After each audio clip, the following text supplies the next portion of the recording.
E aí, pessoal, tudo bem? Bruno Soares chegando para mais um episódio aqui do podcast do Curitiba Novos Olhares. Hoje vamos conversar com o Leandro.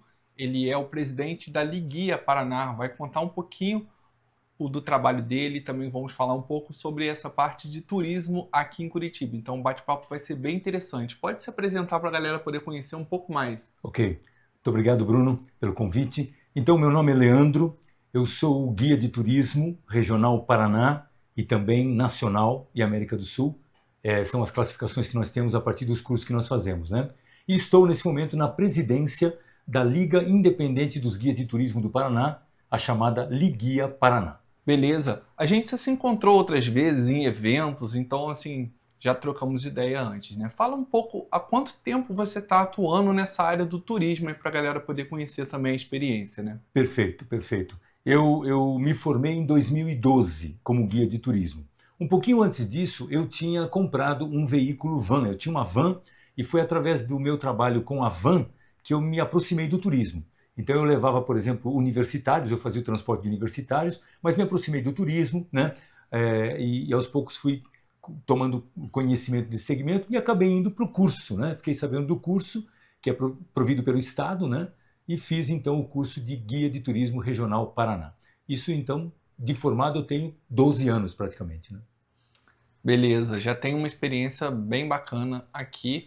E eu, né, cheguei há pouco tempo aqui em Curitiba, né? Estou um pouco mais de um ano morando na cidade e eu já vou falar que eu gosto muito dessa parte de turismo, né? Inclusive, o meu canal do YouTube, a ideia é produzir conteúdo sobre turismo também. É lógico que depende também de ter um pouco mais de tempo para poder parar, organizar. Eu tenho postado muita coisa no Instagram. Então, no Instagram já tem alguns conteúdos além, né, de eventos, empresas que a gente vai trazer para dentro do perfil, né? Então, fala um pouco como é o turismo aqui, primeiramente para Curitiba e também um pouco depois no Paraná também, porque vocês também fazem excursões, passeios em outras cidades, né? Perfeito, perfeito. Então vamos lá.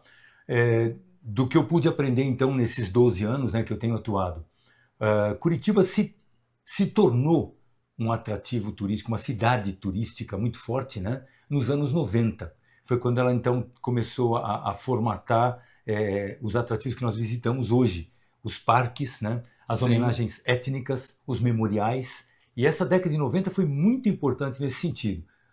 O viés, né, que a cidade adotou foi de passar para a sociedade o cuidado com o meio ambiente. Então sabia-se que Curitiba ia crescer e esse crescimento então tinha que ser feito de uma forma correta, né, protegendo as encostas, as nascentes, os parques, os bosques, né, as Sim. matas. Então tudo isso foi a filosofia da cidade na década de 90 que se transformou num ponto forte do turismo. Depois ela foi se consolidando, hoje ela é uma cidade que atrai muitas rodadas de negócios, né? Sim. Oficinas, Congressos simpósios, grandes congressos, também, exatamente. né? E isso gera turismo. Até o mercado de shows também, né? Aqui vem Perfeito, crescendo bastante, né? perfeito. É o chamado turismo de negócios, né? Sim, então Só são vem vários tipos vários da área de tipos. atuação do turismo, né? Sim, vários tipos. E como você perguntou, né, nós temos o turismo receptivo, do qual, por exemplo, eu faço parte. Então eu sou um guia eminentemente receptivo. Eu recebo o turista e apresento a cidade e a região. E tem o guia que faz o emissivo. Geralmente esse guia que monta pacotes ou através de alguma agência e viaja para fora. Sim. Então sai daqui com o grupo e vai para outro destino. Eu sou mais especialista em receber o turista e apresentar a região. E como você falou dessa parte da década de 90 para cá, né? Eu que realmente ainda estou conhecendo um pouco mais da história de Curitiba, como é que é essa relação? Ou seja, teve parques que foram construídos mais recentes, que não tinha, através de um projeto nessa época, e a parte de meio ambiente também, né? O que passa um pouco da ideia, assim, para quem não conhece Curitiba, mas conhece alguns parques, quais são os mais recentes, assim, os que têm mais recebido atrações? Pelo que eu vi, né, pelo que eu tinha pesquisado, o Parque Tanguá é um desses ali mais recentes, Sim, né? sim. Então, nós temos parques, os mais antigos, os maiores, são ainda dos anos 70, 80, né? Parque Barigui, Parque São Lourenço, Parque Bacaxeri, o bosque lá da Fazendinha. Mas na década de 90 vieram esses que são os grandes ícones do turismo de hoje. Sim. Então, por exemplo, você mencionou o Parque Tanguá. Aham. Ali era uma enorme pedreira. Aham. Era uma pedreira que ficou desativada depois de muitas décadas, né, de exploração, e para evitar que aquela região se transformasse numa região de repente deteriorada, né? Sim. Ou até com acúmulo eventual, depósito de lixo ou coisa desse tipo, a prefeitura, juntamente também com o IPUC, Instituto de Pesquisa e Planejamento Urbano de Curitiba, se puseram a pensar e deram ali a todos nós, né, a sociedade e ao turismo, aquele belíssimo parque, sim, aproveitando o relevo da região, a geografia, uma parte alta, uma parte baixa. Da parte alta você contempla de forma panorâmica, sim, de um mirante toda a região, e quem entra na parte baixa contempla o paredão de rocha da antiga pedreira com uma bela queda d'água. Então, uma coisa espetacular que foi feita, a ideia que tiveram naquele momento para aquele local. Esse é o Parque Tanguá. Sim. Eu acho bem interessante porque, como você acabou de comentar, tem tanto a parte de cima, que é bem legal, quanto a parte de baixo, que ela é como se fosse aquela queda d'água. E eu, antes de vir para Curitiba, eu tinha visto uma foto e tal do Parque Tanguá. Eu não sabia que podia acessar facilmente aquela parte de baixo. Então, quem não tem ideia e vê ali uma imagem ali de drone, alguma coisa assim, você consegue acessar lá tranquilamente. Então, tem um caminho lá. Então, uma ótima iniciativa, né? Os parques mais conhecidos que eu acho que, na minha opinião, o Parque Tanguá e o Jardim Botânico também, né? Falar um pouquinho sobre o Jardim Botânico? Ok, Jardim Botânico. Também, o Jardim Botânico, se eu não me engano, foi o primeiro grande feito, né, da década de 90. Ele foi inaugurado em outubro de 1991. Eu tinha acabado de chegar aqui na cidade, eu não sou daqui, eu vim de São Paulo, né? E peguei, então, toda a construção daquilo e o nascimento daquilo, mesmo sem ser, na época, guia de turismo. Tá? O Botânico, então, aproveitou-se uma grande área que estava vazia, né? E, novamente, para evitar uma deterioração daquela área ou uma ocupação irregular, a Prefeitura e o IPUC pensaram, né? E um grupo de arquitetos, de engenheiros, de design, de urbanistas, né? Fez aquilo lá, um jardim de estudos botânicos. Então, tudo ali, conceitualmente, está ligado ao meio ambiente. Né? Os jardins simetricamente desenhados, as flores que são plantadas e cultivadas nos hortos municipais, o bosque de mata nativa preservado ali atrás da estufa, a própria estufa, o Jardim das Quatro Estações, a galeria, o Jardim das Sensações, tudo tem a ver, então, com o meio ambiente e com a nossa relação sociedade, ser humano, com o meio ambiente da cidade e da região. Então, tudo isso, gente, é conceito. Curitiba sempre trabalhou muito a questão do conceito que se aplica no turismo e nas suas construções. Sim. É um exemplo bem legal esse do Jardim Botânico. Primeiramente, quem não conhece ainda ou quem já viu, pelo tamanho que é o Jardim Botânico. Então é um espaço muito grande, assim como, na minha opinião, vários parques aqui de Curitiba são parques grandes, onde você consegue andar bastante. E assim, eu não via isso na minha realidade, onde eu morava lá em Petrópolis, que tem poucos parques, assim, comparados, e os parques não são tão grandes. E uma coisa que me chama bastante atenção aqui é essa questão de todo parque ter um lago, ter alguma coisa assim. Deixa eu só falar uma outra coisa também antes de focar nesse tema, né? É que acontece sobre o Parque Tanguá, né? O legal é exatamente isso. O Parque Tanguá, ou seja, ele já não é tão próximo do centro, o Jardim Botânico já é um pouco mais próximo. Então, assim, às vezes as cidades não têm uma área, um espaço ali para você fazer isso próximo do centro, mas eles fizeram um parque mesmo sem estar tão próximo do centro, conseguiram um belo espaço e fizeram lá. Então, que isso sirva, né, de ideia para várias outras cidades que ainda não têm, mas que possam construir parques, praças e lagos, né, que vão ser atrativos, que, assim, com certeza chamam muito atenção para os visitantes que vêm aqui em Curitiba. Sem dúvida. Inclusive, né, tem também a linha turismo, que a gente pode falar um pouco sobre isso, mas assim, Curitiba hoje, para você visitar e conhecer tudo, você precisa de bastante tempo, porque a quantidade de atrações que tem, lógico, né, pegando um dia bonito, de sol, assim, sem chuva, quantidade de parques e lugares que tem, realmente você vai gastar um tempo para você poder visitar tudo, né? E também fala um pouquinho sobre a Ópera de Arame também. Ela foi dessa época também? Também. Esses atrativos todos mais recentes, né, que a gente visita no City Tour de hoje, em Curitiba, são dos anos 90. Tá? Então começou com o Botânico, veio depois a Rua 24 Horas, o Ópera de Arame veio logo na sequência. O Ópera de Arame deve ser de 92, 93 mais ou menos. Foi nessa época que ele foi leva de projetos aí. Exatamente. Também era uma pedreira. Também era uma pedreira que estava desativada, né? Explorada durante muitas décadas, e novamente entra em cena a prefeitura, o pessoal do IPUC trabalhando junto, né? E para dá uma finalidade ali interessante, né, para evitar que se transformasse em área deteriorada ou mal ocupada. Sim. Novamente, é feito o lago artificialmente, tá? Aham. E se constrói aquela estrutura espetacular, tubular, metálica, Sim. com as paredes todas de vidro, a cobertura também, acho que tem um pouco de policarbonato ali, né, que é uma estrutura Aham. transparente, de tal forma que você tenha, mais uma vez, o conceito, troca de impressão visual. Quem está fora vê dentro, quem está dentro vê fora. Aquilo está construído aonde era o pátio da pedreira. Era um Aham. pátio seco ali, os caminhõezinhos entravam, Sim. exploravam dinamite e exploravam uma pedreira.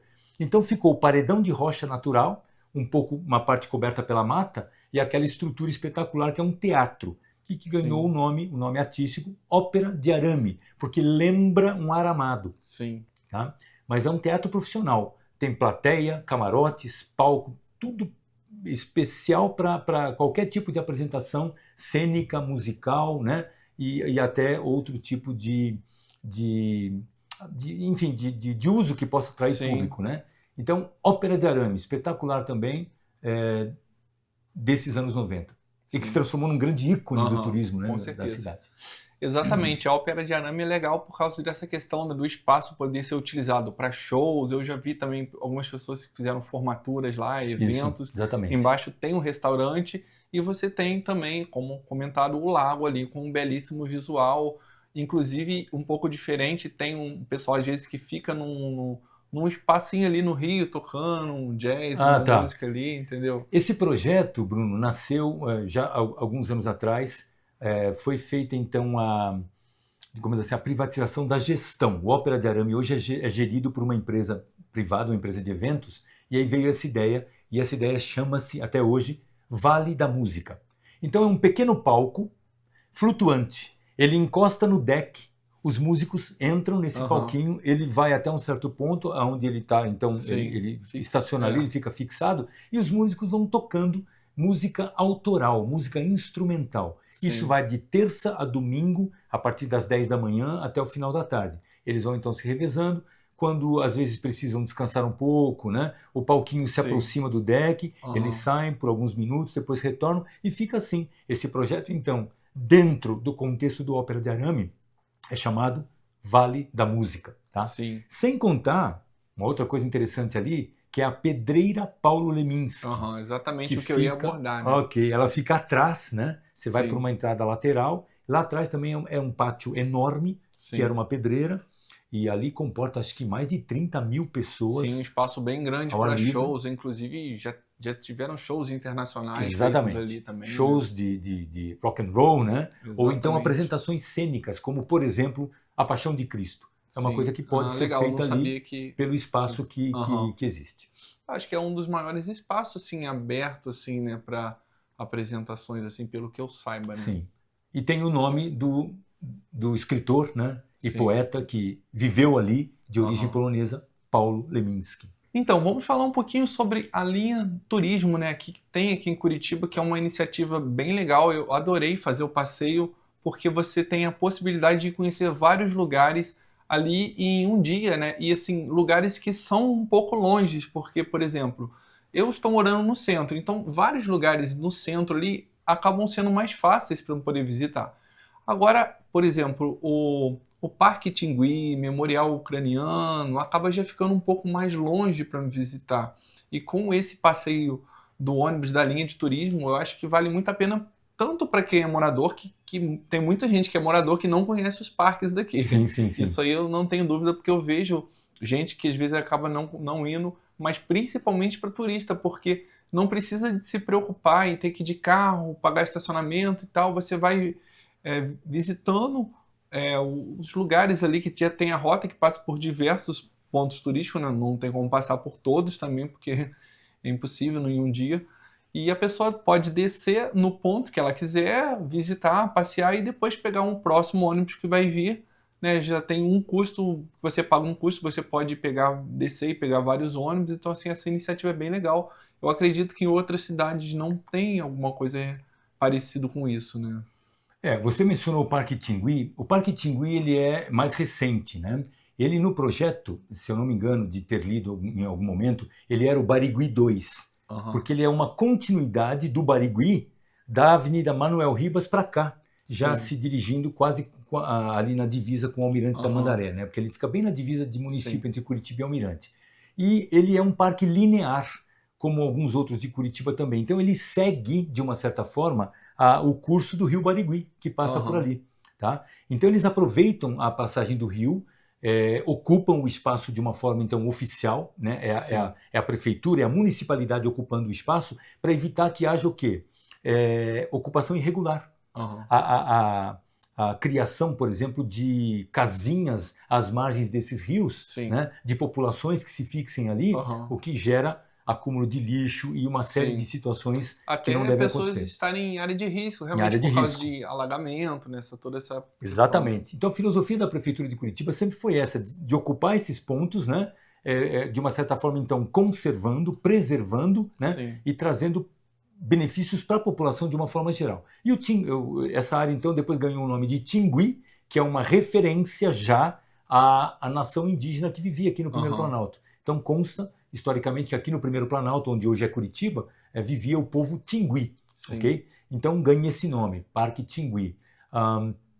Os lagos, você mencionou alguma coisa dos lagos também. Todos os nossos Sim. parques têm lagos, né? Aham. Eles também têm duas funções. Uma função estética, que é Sim. embelezar, né? Um belo lago num parque Chama muita chama atenção, com atenção, fica certeza. bonito esteticamente, então é positivo. E a outra função é técnica, que eles são bolsões de acumulação de água, né? De água de chuva, e eventualmente se chove muito, né? Muito mesmo na cidade, e há um extravasamento, esse extravasamento atinge o quê? O gramado do parque. Sim. Né? Uma vez que a chuva para, existe ali a drenagem, né? O solo absorve e, de uma certa forma, então, outras áreas ficam protegidas. Sim. Então, é uma solução técnica, tá? Também.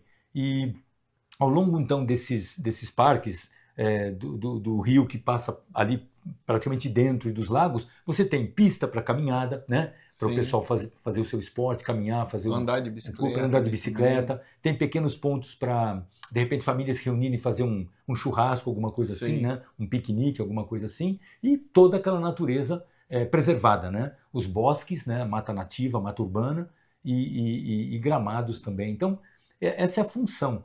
E ali, como você mencionou, fica entre a área central, digamos assim, e o bairro italiano, gastronômico, turístico de Santa Aham. Felicidade. E encostando já no município de Almirante Tamandaré, uma pontinha de Almirante que acaba encostando ali. Sim. Então nós estamos numa região não tão distante quanto outras, mas Aham. um pouquinho mais afastada do centro. Sim. Então, como você acabou de comentar também, essa parte da região de Santa Felicidade acabou se tornando, né, um polo gastronômico, né? E fala um pouco sobre, para quem não conhece, o que é o Santa Felicidade. Também foi um projeto mais recente, nessa mesma leva? Ou já Não. tinha algumas coisas mais antigas? Santa Felicidade tem uma ocupação mais antiga, é século XIX ainda, final do século XIX. As famílias de italianos vindos do Vêneto, ok? Região de Veneza e Trento, né? Numa época em que eles estavam empobrecidos, necessitando desesperadamente de uma oportunidade, né? E chegando aqui, então, no Paraná, em Curitiba, uma das áreas onde eles são fixados, algumas famílias são fixadas, é aquela área, que depois ganha o nome de Colônia de Santa Felicidade. Aham. Era uma área praticamente já de saída em direção ao norte do Paraná. Tá? Então, onde hoje é a Avenida Manuel Ribas, era um Sim. caminho. Era um caminho por onde saíam tropeiros, de uma certa forma. Né? Esse pessoal com seus carros puxados a cavalos, um pouco de gado também, né? Em direção ao norte do Paraná. Famílias já colocadas ali começam a trabalhar na agricultura. Muito provavelmente, talvez, num primeiro momento, o plantio das uvas, né? Aham. Visando a fabricação do vinho também. Isso. E depois migram para um outro tipo de cultura, hoje é bem variado ali, né? Hortifruti e granjeiros de uma forma geral. Sim. E esse caminho vai sendo tão trilhado, que se forma um eixo, Aham. naturalmente, Avenida Manuel Ribas, Sim, né? inclusive ele é bem grande, né? Eu Grande. quando fui porque para mim, quando eu ouvi falar de Avenida Manuel Ribas, eu penso ali Santa Felicidade, mas já começa desde o centro Sim.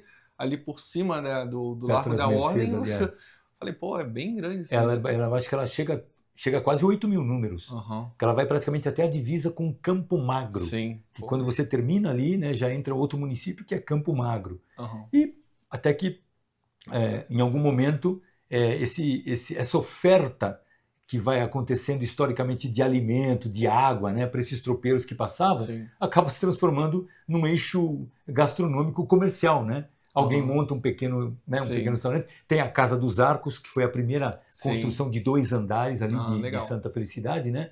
E que então se transforma nesse eixo turístico gastronômico conhecidíssimo, né? Que é o bairro italiano, né? Na realidade, desses descendentes de vênetos, né? E trentinos que aparecem por aqui. Isso. E como você comentou, também tem essa relação com o vinho também, né?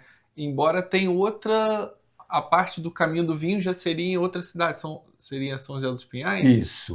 Que eu ainda não conheço, mas Isso. lá em Santa Felicidade tem um pouquinho, porque tem também a vinícolas lá, né? Tem. O que a gente às vezes chama de vinícola, na realidade, Sim. são espaços comerciais, Isso, no caso. como se fossem adegas, Aham. tá? Então, ali em Santa Felicidade, por exemplo, quando nós levamos grupos ali de turistas, não é para visitar vinhedos. Sim. Não há vinhedos ali, como, por exemplo, na Serra Gaúcha, Aham. em tamanho, em Sim. quantidade. Meu pai já visitou lá a Serra Gaúcha. São estruturas comerciais, tá? Algumas bem bonitas, com o formato de tonéis de vinho, Sim. né? E onde apenas se comercializa o produto que é feito ali. Mas não significa Sim. que ali a gente leva turista para visitar vinhedos. Não há Sim. vinhedos ali, né? É só a estrutura comercial em si. Ótimo. E um pouquinho agora do centro da cidade. Já falamos um pouco de alguns parques e tal, vamos falar do centro também.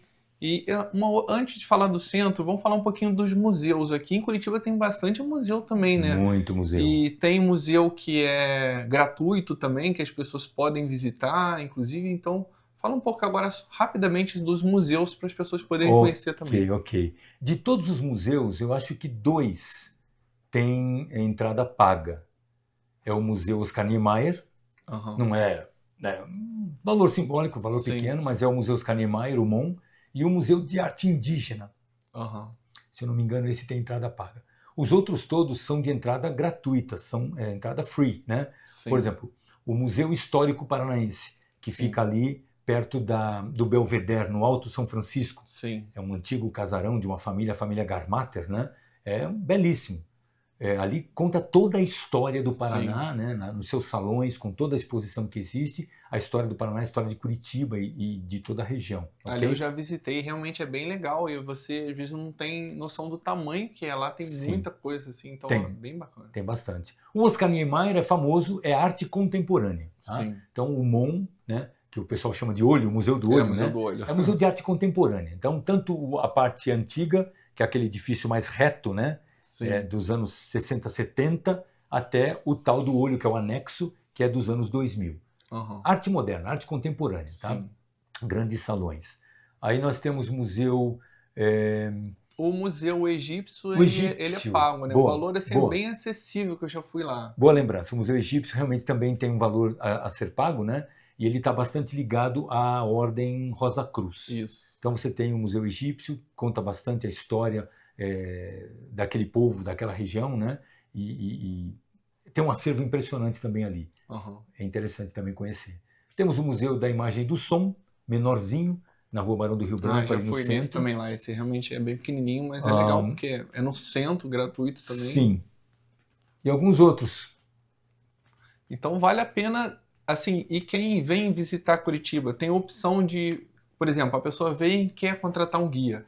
Ela tem a opção de escolher o passeio da área que ela mais gosta. Eu quero visitar museus, quero visitar parques. Ela consegue montar os roteiros focado ali no que ela acha que vai ser mais de agrado do gosto pessoal. Sim, então vamos lá.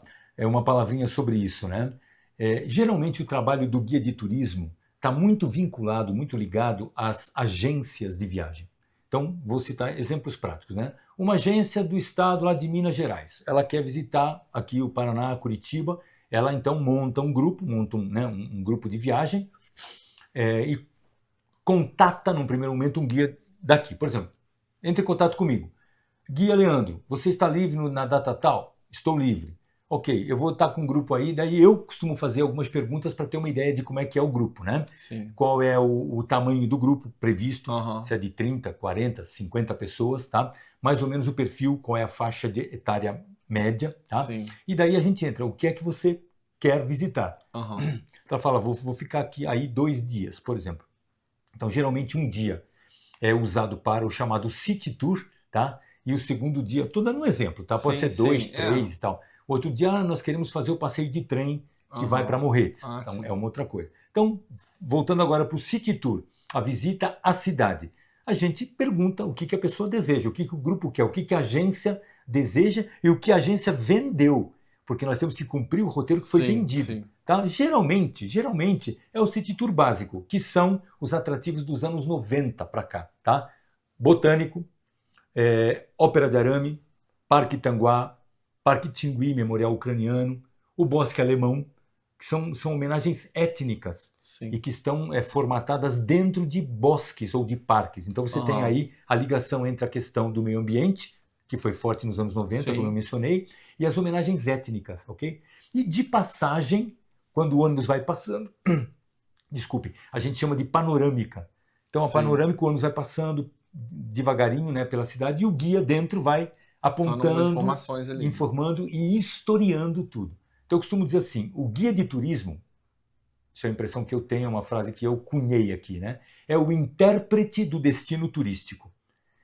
Quem vem a Curitiba e não tem a presença de um guia de turismo, vai ver, olha, vê, mas ele não vai sair com o Não conceito. vai saber a história daquele lugar. Curitiba é uma cidade conceitual e quem passa essa noção é um guia de turismo, um guia bem preparado, um guia que estuda, um guia que pesquisa, né? Sim. Ele vai conceituar. Então ele é o intérprete do destino turístico. Isso é o que faz essa relação. Agora, o turista que vem, eu chamo de turista avulso, né?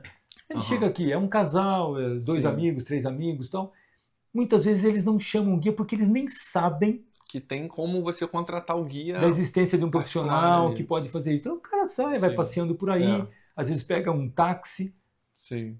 com todo o devido respeito aos Aham. motoristas de táxi ou de aplicativos, não tem o Aham. preparo, né, Sim. adequado para que um guia de turismo tem. É. Né? É uma pessoa Não é que a função dele. não é a função, não leu, não estudou, então o máximo que ele vai fazer é Aham. Levar mostrar. para o lugar Aqui é ali. isso, ali é aquilo, ali é aquilo. E só Sim. isso. Já o guia tem esse preparo, essa missão. Né? Aham. E sobre essa questão também, não sei como é que funciona a questão de legislação. Quando vem um grupo aqui de fora, é obrigatório ter um guia de Curitiba para poder atender ou não é obrigatório? Porque eu lembro que lá em Petrópolis eles tinham uma questão que tinha que ter um guia local. Questão boa, Bruno, boa e complicada. A nossa profissão existe desde 1993, criada por lei federal. É a Lei 8.623, ok? Que determina então a profissão guia de turismo. O Brasil é muito grande. O Brasil é um país continental, dividido em estados, né? E seus centenas e centenas ou até milhares de municípios. E alguns desses são eminentemente turísticos, certo? Curitiba se transformou num município turístico. Ela pode não ter praia como o Rio de Janeiro, mas ela é hoje realmente um destino turístico. Principais do Brasil, assim. Um dos principais. Nós temos aqui no estado um mais antigo ainda, que é Foz do Iguaçu. Sim, muito sim, forte, exatamente. né? Enfim. Então, pela lei e por uma questão de ética, o guia de turismo local estudou, se preparou, cursou, né? É um curso específico, é credenciado pelo Ministério do Turismo com isso aqui, ó.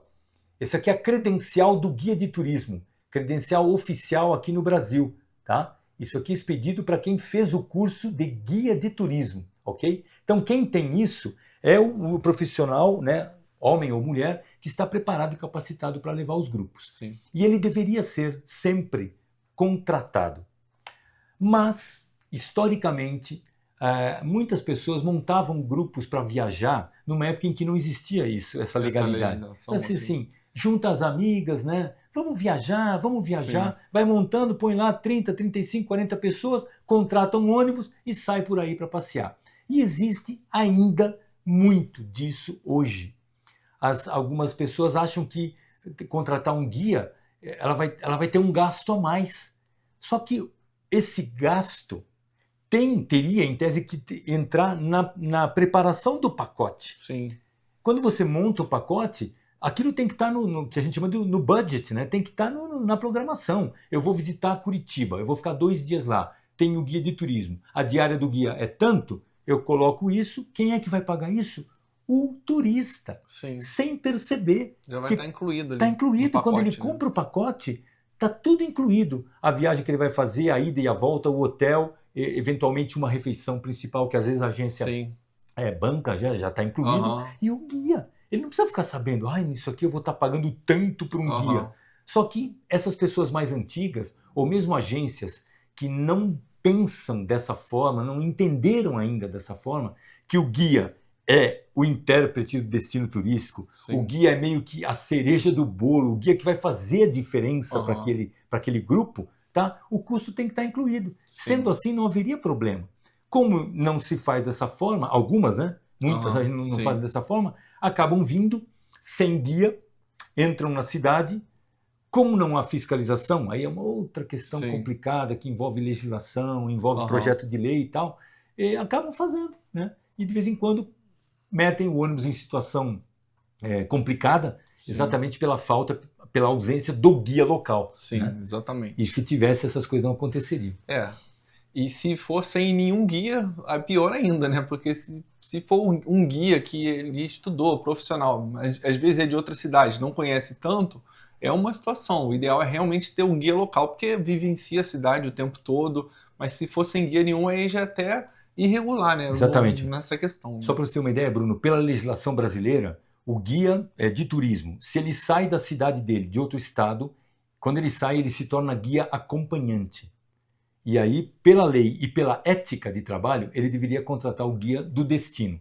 Eu, se saio com um grupo de Curitiba e vou visitar, por exemplo, Goiás, eu saio daqui com o meu grupo, eu sou guia de turismo, eu tenho a minha credencial, mas eu me torno, então, a partir do momento que eu saio do estado onde eu me formei, eu me torno guia acompanhante. E cumpre a mim, por ética e pela lei, chegando lá, por exemplo, em Goiânia ou em Caldas Novas, eu contratar o guia local. Sim. E aí eu continuo acompanhando o grupo, mas o guia local que conhece a região é que vai tomar conta do meu grupo. Então, essa relação tinha que estar existindo no Brasil, né? E, infelizmente, não é 100%. Né? Em muitos locais acontece, em muitos locais não acontecem, e a nossa grande luta hoje é ter essa legalização. Né? É isso aí, pessoal que está assistindo. Já estamos indo aqui para a parte final aqui do nosso bate-papo, assim, já conseguiu falar bastante sobre Curitiba, sobre turismo, sobre a profissão guia de turismo, né? Então vamos a algumas considerações finais. Leandro, pode falar um pouco o que você gostaria de complementar aqui o nosso bate-papo aqui de hoje? Ok. Obrigado, Bruno. Então, dentro de tudo que eu pude compartilhar com vocês, né, da nossa profissão, a formatação é feita por um curso de 1 ano e meio, né, guia de turismo, pode ser só regional, pode ser também com o nacional, tudo isso de cidade para cidade você tem essa possibilidade. Eu queria falar um pouquinho sobre a nossa associação, que foi fundada em 2020, bem no fatídico ano que começou a pandemia, né? Nós estamos então na presidência dessa associação. Vou puxar uma camiseta aqui só para vocês verem. Tá aqui, ó. Pode levantar que aí dá para ver melhor. Ok? Tá aqui escrito Liguia PR, Liga Independente dos Guias de Turismo do Paraná. Nós fizemos essa camiseta para o nosso trabalho. Aqui atrás está também escrito, né, Guia de Turismo, ok? Que aí já fica identificado, né? Perfeito. Então muitas vezes nós trabalhamos com essa nossa camiseta. Tem aqui a bandeira do Brasil, a bandeira do Paraná, né? Tá aqui, ó. Então, a Liguia foi fundada com os objetivos de lutar pelas demandas dos guias de turismo. Aqui, no caso nosso, né, do Paraná, de Curitiba, da capital e do Paraná.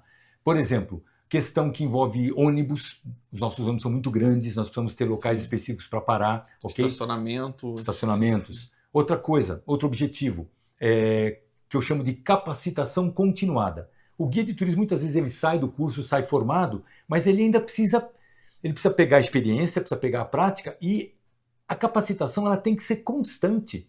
Não, o conhecimento não é uma coisa estanque que termina a partir de um curso que você fez. Não, você vai conhecer pelo resto da sua vida. Então nós nos propomos a isso. Capacitação continuada. O guia sempre sendo treinado, sempre sendo esclarecido, coisas novas que vão acontecendo, coisas que precisam ser renovadas, né, no seu Sim. conhecimento. Para poder ter um melhor atendimento também, sempre Exatamente, ter um um atendimento, cada atendimento vez de melhor. qualidade. E o terceiro objetivo é a luta pela legalização da profissão. Eu já falei, então, ela é formatada oficialmente desde 93 por lei federal, mas compete, pela lei mesmo, pela própria lei, aos estados da federação, que o Brasil é muito grande, e aos municípios turísticos legalizarem a profissão. Então não se trata de legalizar, eu falei errado aqui, não legalizar a profissão já existe. Sim. Se trata de regulamentar a atividade profissional, para que essa profissão que já existe seja execuível, executável dentro da lei e seja protegida do quê? Da pirataria. Sim, muito importante essa parte também. O ônibus que entra sem guia faz o que quer, enquanto isso tem um guia na cidade formado, especializado, preparado, que está às vezes em casa sem ter trabalho. Sim. Então esse é o grande objetivo pelo qual nós temos lutado e é uma luta muito difícil, muito difícil. É porque, com certeza, Curitiba recebe muito turista. Recebe. E muitas vezes esses turistas estão aí passeando, até em ônibus, em veículos, e sem o que eu falei, sem o intérprete, sem a presença do guia de turismo que vai, abrilhantar o trabalho, vai conceituar a cidade, né? Eu tive a oportunidade, Bruno, de alguns momentos, a pessoa fala assim para mim, eu já estive aqui outra vez, e foi sem guia, mas dessa vez foi diferente. Por quê? Pela presença, pelo trabalho do guia de turismo. Eu tenho certeza que não só comigo, outros colegas também devem ter ouvido isso em algum momento nas suas vidas. Porque nós realmente fazemos isso com gosto, com prazer, nos preparamos, nos capacitamos para isso. Então, guia de turismo, um profissional absolutamente indispensável para qualquer excursão de turismo, né? Para qualquer grupo que tenha o objetivo de visitar um destino. Tá? Não se esqueçam disso, guia de turismo. E no nosso caso aqui, em Curitiba, no Paraná, tá? Estamos trabalhando através da Liguia, Liga Independente dos Guias de Turismo do Paraná. Eu vou deixar o Instagram para vocês acompanharem também o trabalho da Liguia e a gente está sempre mantendo contato, né? Vamos tentar produzir mais conteúdos ali com calma. Eu sei que o pessoal está sempre trabalhando, mas é fundamental esse apoio que eu tenho recebido também da Liguia, que me ajuda nessa questão ali de conhecer um pouco mais sobre Curitiba, né? Então, agradeço por ter participado aqui do nosso podcast, do nosso bate-papo, poder esclarecer um pouquinho algumas dúvidas que acredito que muita gente tem, né? E o que eu falo, eu adoro esse podcast porque eu acabo aprendendo também muito, porque eu chamo pessoas conceituadas aqui da cidade, então sim, histórias que eu não conhecia, às vezes conhecia um pouquinho, mas essa dos anos 90 e tal, dos parques e tal, eu acabei conhecendo ainda mais, e aí eu vou ficando cada vez mais especialista em Curitiba também. Isso aí. Porque para mim produzir conteúdo, quanto mais informações eu souber, é melhor. Então tá ótimo, muito obrigado pelo bate-papo. Eu é que agradeço. Obrigado a todos vocês que estão assistindo. Não deixe de seguir lá no nosso Instagram também, Curitiba Novos Olhares, que lá tem mais conteúdo sim, em questão de frequência. Até os próximos vídeos e valeu! Muito obrigado pela oportunidade. Valeu!